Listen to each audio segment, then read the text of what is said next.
Hey, it's Nicole Serviss with Remax in the Serviss group. Today we're going to talk about new construction homes. I'm going to tell you why you need to avoid those.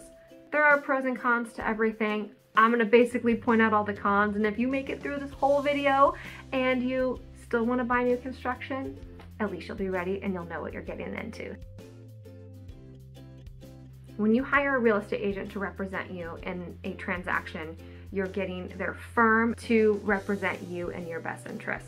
We are trained experts on Northwest MLS contracts and forms.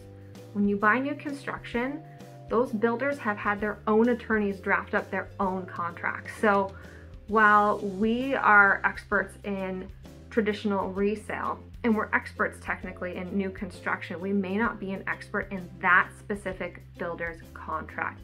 So you need to have an agent who can help kind of show you where the red flags are. So if there's ever anything that you're uncomfortable with, you understand what you're signing. It's all written in legalese, and unless you're an attorney, there's gonna be some stuff on there that just isn't going to make sense. We come across these forms a lot. If we come across something that we don't understand, we're gonna tell you to get advice from a real estate attorney. So that's kind of the con is if you get into a new construction property, their contracts are built in such a way to favor the builder and their best interest, and you as the buyer, oftentimes your earnest money, which is your deposit that you put down on the house, it's at risk. So word of caution, understand what you're signing if you're gonna get into buying a new construction property. Another thing to watch out for is a delay in completion.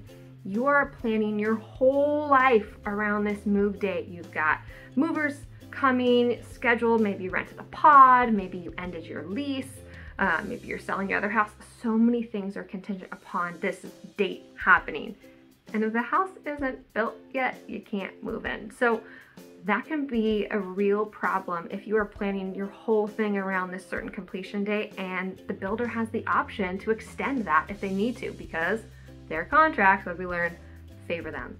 So you kind of need to have a little bit of flexibility, and you also need to make sure that the agent you're working with knows to stay on top of that date and stay in communication with the builder so that if there are any delays, you know about it as soon as possible and you can make changes. So remain flexible in your plans, but also have an agent that's going to make sure that they know what's happening, and open communication is your best way to avoid big disasters like you move out and you have nowhere to go. There's also the potential risk of, what if it takes so long that the rate you locked in for your mortgage expires? You don't have that rate anymore. Those are things you want to talk through if you're not using cash to buy this property. Talk through with your lender, your mortgage broker, and see what are the risks here. What if the closing date is kind of near that edge and then we get a delay? Can that rate be locked in for a little bit longer? If so, who's going to pay that fee to do that? Would it be the builder? Would it be you? You want to talk through all those items to make sure you know that if this is a potential thing that could happen, you're ready. So just plan ahead that you have to remain flexible not only in your move date, but potentially flexible in what your closing costs might be if you end up having to extend your rate lock to secure that rate that you got in the first place. Especially right now as rates are rising, you definitely want to make sure you're locking in that rate, because that's going to affect your monthly payment and how you live your life with this payment every month. So make sure that you're paying attention to that. Negative of new construction is these builders buy these big parcels of land and they want to get the most bang for their buck, which means they are going to squeeze these houses in as close as possible. So you often come across properties with smaller lot sizes, or the lot sizes are the houses are built really close together. Sometimes if you see a community where the houses look like really, really close together, like that can't be allowed. Sometimes homes that look like single-family homes are actually zoned as condos so that the builder can fit more in, like little sardines. So you want to look out for that if that's important to you, to have a little bit more space from your neighbors or to have a bigger yard. New construction maybe isn't the way to go. There are some communities, especially out here, that have larger lots, but those tend to be farther east, more down the country road, farther away. If you're a commuter, that may not work for you. You may have to go the resale route.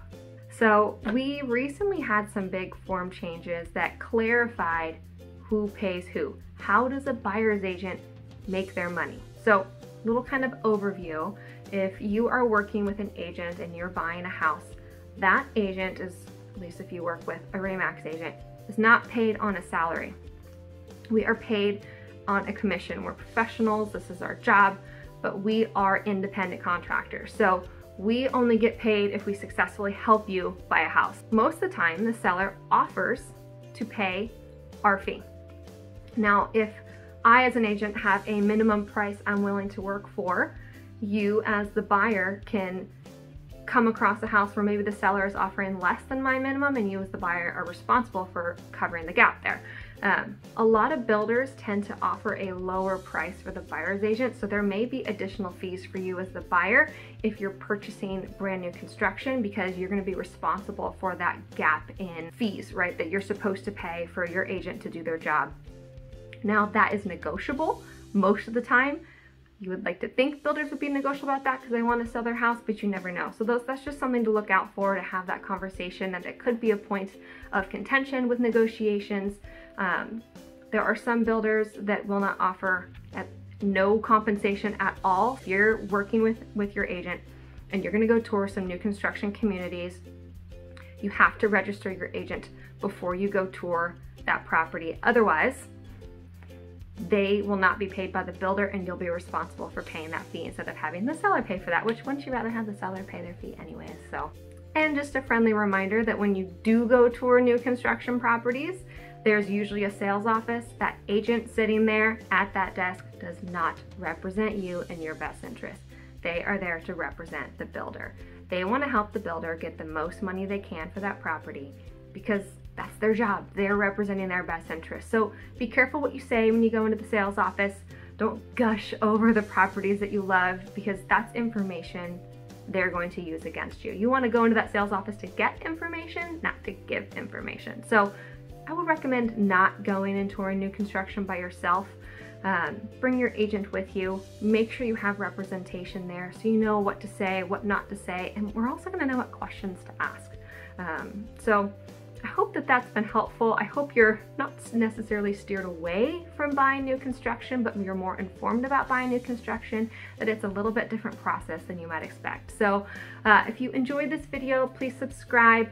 I put out videos every week, at least that's the goal.